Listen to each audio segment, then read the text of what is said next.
Well, hello, folks. I'm L.A. Little, and this is your daily NeoTA wrap. Where we take a look at these markets, we do it from a neoclassical perspective, each time asking ourselves one question: what happened today, and does it give us some clues about what happens tomorrow and the following days?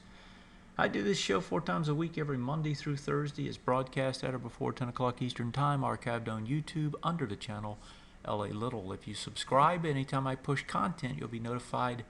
Good way to stay up with things. I also do a Sunday show. This Sunday I will not do the show because we're off on Monday, Labor Day. And I'm going to end up missing a Tuesday show as well, so I will not be back on air until Wednesday next week.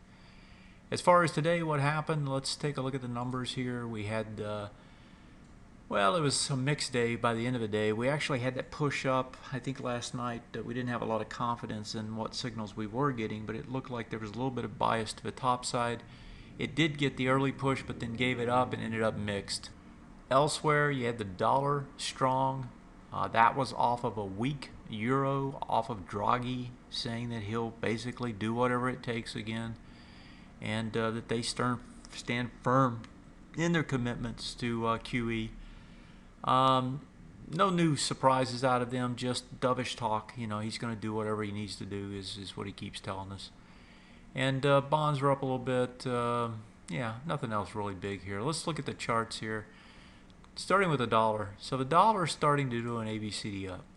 We're on the daily charts. Now remember, the dollar sold off pretty hard. Now you have kind of this ABCD structure going, which would take it over these highs if in fact it can power up there. Why is that important? Well, if we pull the dollar chart over and look at it on a longer term basis, we haven't looked at the weekly in a while, but we essentially have two ranges taking place. You kind of have the top range, and I didn't quite draw that right, but I'll draw in the bottom one here, and almost there. So top range, bottom range, you're coming back up. That ABCD structure, if it takes us to the top, it's going to take us into these guys, which is going to take us onto that swing point high, which is another swing point high over here, which eventually can get you to that one. So in other words, it's a big deal because if it really does fulfill, it's going to take us back into the top range. Strengthening dollar, typically not good for stocks. And speaking of stocks, let's go over and look at the S&P 500. So you can see here you had that push up today. You push up, and this was kind of an important day, and it's actually given us a tell today. You had this push up into these bars, the top of this bar, the top of that bar. When I wrote the subscribers this morning, I told them it's like this is going to be the key area, right? If you can get over and stay over this, you got something going. Well, first thing this morning, they go right over the top of it. But look at the volumes on that bar, top of this bar, and the volume even on this bar, and the volume you were getting today. No comparison. So what happens? This goes up, comes right back down, does a little doji, tests the tops, lighter volume, fails. This thing's going to try to drift back down as a result of that. If you look on the NASDAQ composite, not as dramatic, but the same situation where you go over, back under. You're still over the big bar's top, but if you get back into it tomorrow and you got the employment number to start with and then a long weekend, and I do think people are starting to try to decide whether they have to price in a rate hike in September.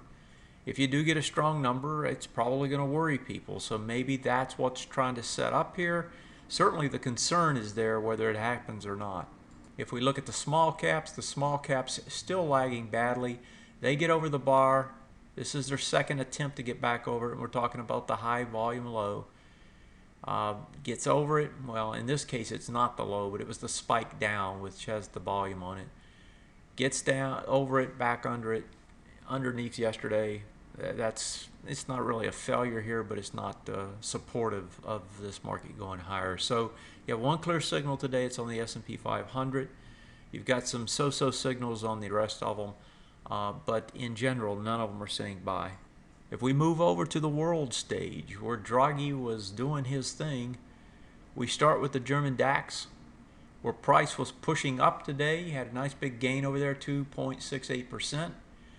Now here you can actually draw an ABCD structure, right, and say, okay, this thing could actually get a decent move if it gets going, and of course this would pull us up if it did it. So that would take it back easily into this swing point low, which is the bearish retest regenerate, and get over it, more than likely, if it extended to its projection. But first it has to get over it.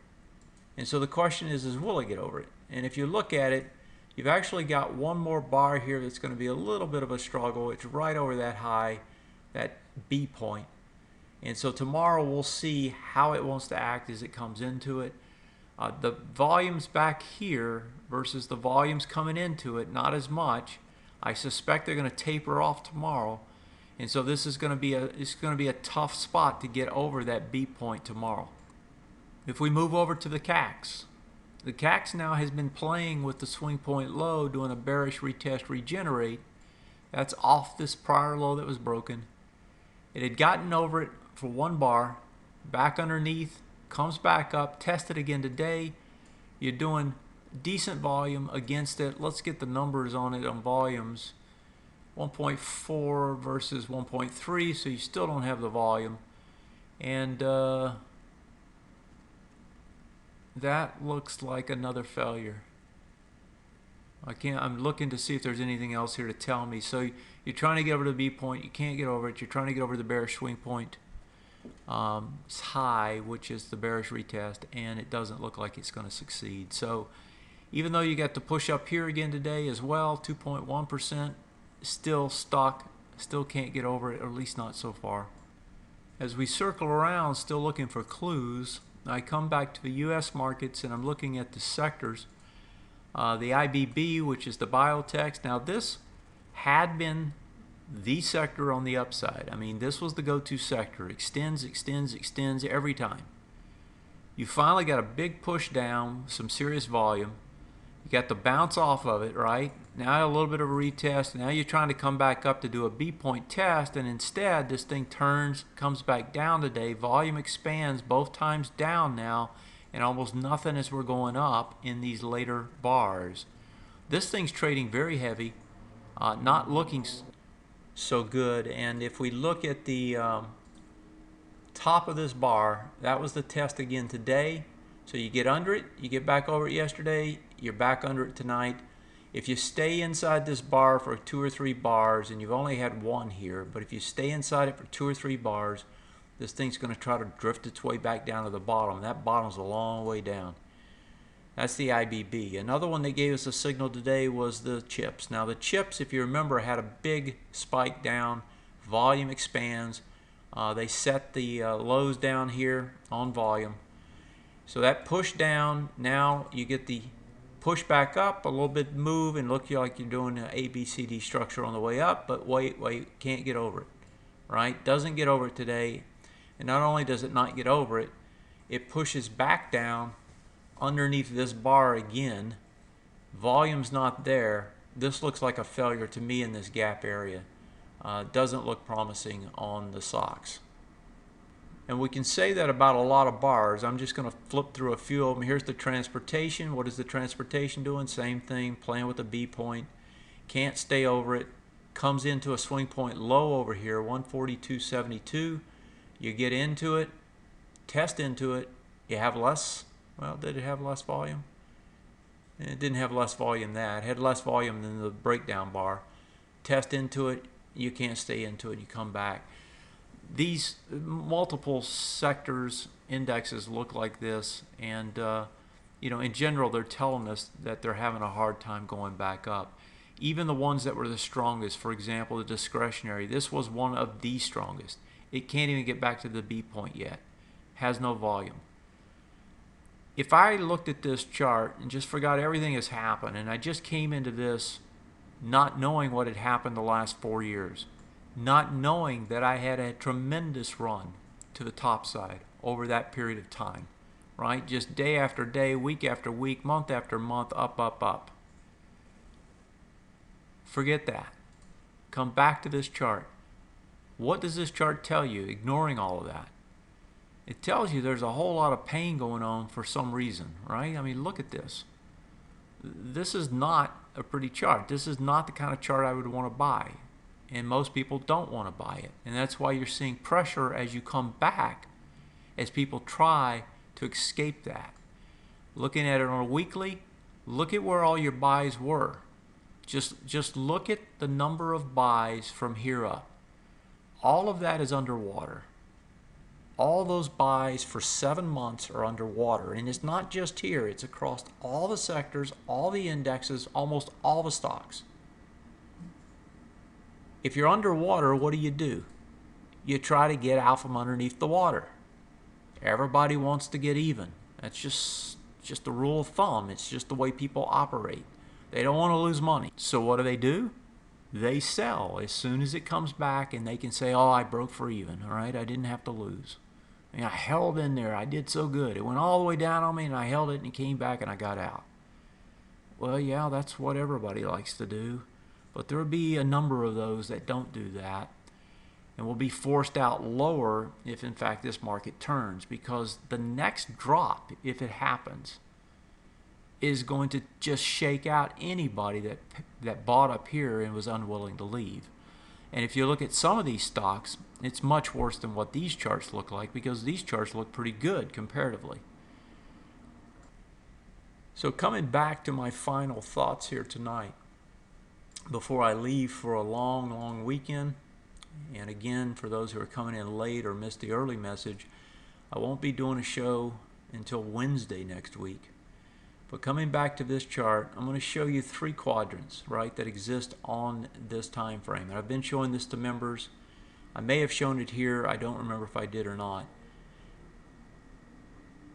But essentially, you have a situation where stock prices dropped out of a huge range. If you look at where we are now on the major index, anybody that's bought since roughly September of last year, almost a full year now, is underwater. Right? There's just a few that aren't, the people that bought the October lows. And that's about it. When we broke multiple swing points on the way down, we put a lot of people underwater. And the fact that they're underwater makes it hard for this market to lift. Now maybe it will find its way down here eventually and work its way back to the top side. I mean, that's certainly possible. This could be just a large correction that just takes a while to unwind. But it could be something larger. And because we don't know that, we have to play with what we do know, and we have to read these markets day by day and try to see what it's going to do. But when I look at it on a longer term time frame, and I'm talking about the weekly here, not even the monthly, this market is telling me that it's struggling, and it's going to continue to struggle. And the struggle right now is with this divider, right, between this zone and the zone underneath it. The signals tonight, the short-term signals, are suggesting that for whatever reason, this is going to try to find its way lower tomorrow. If true, it's going to end up in this lower quadrant on a weekly basis. You stay down there for a couple of weeks, you're probably going to go lower.